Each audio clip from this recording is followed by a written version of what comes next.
जालना जिल्ह्यातील भोकरदन या ठिकाणी महाराष्ट्राला हादरून टाकणारी घटना घडलेली आहे। वसतिगृहामध्ये आदिवासींचे लेकरं सुरक्षित नाहीत, दलितांचे लेकरं सुरक्षित नाहीत।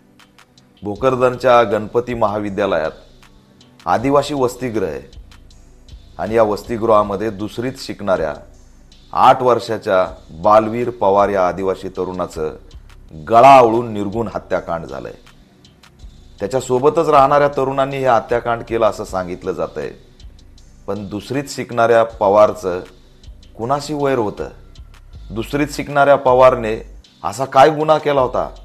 8 वर्षाच्या या तरुणाची काय चूक होती की त्याच्याच वयाच्या लहान लहान मुलांनी त्याला मारलं? हे शक्य आहे?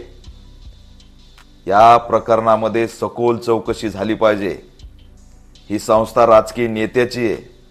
हे प्रकरण दडपण्याचा प्रयत्न होतोय का? आदिवासी कुटुंबाला न्याय देण्यापासून वंचित ठेवण्याचा प्रयत्न होतोय का?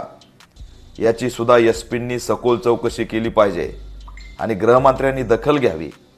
दलित आणि आदिवासी वसतिगृहामध्ये सुरक्षा गार्ड कुठे आहे? त्याचा गळा आवळला जात होता, मारून टाकलं जात होतं। सुरक्षा गार्ड होते की नव्हते?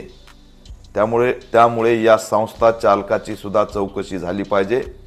ही संस्था ताब्यात घेतली पाहिजे आणि हे प्रकरण CID आणि SIT मार्फत सखोल चौकशी करून याचा छडा लावला पाहिजे। पीडित कुटुंबाला 25 लाखाची मदत, पोलीस संरक्षण, एका सदस्याला शासकीय नोकरी आणि यात सखोल चौकशी करून या घटनेचा पर्दाफाश एसपींनी केला पाहिजे आणि गृहमंत्र्यांनी राज्यातील वसतिगृहांची सुरक्षेची जबाबदारी घेऊन सामाजिक न्याय मंत्र्यांनी सुद्धा यात लक्ष घातलं पाहिजे अशी मागणी ऑल इंडिया पॅंथर सेना करत आहे।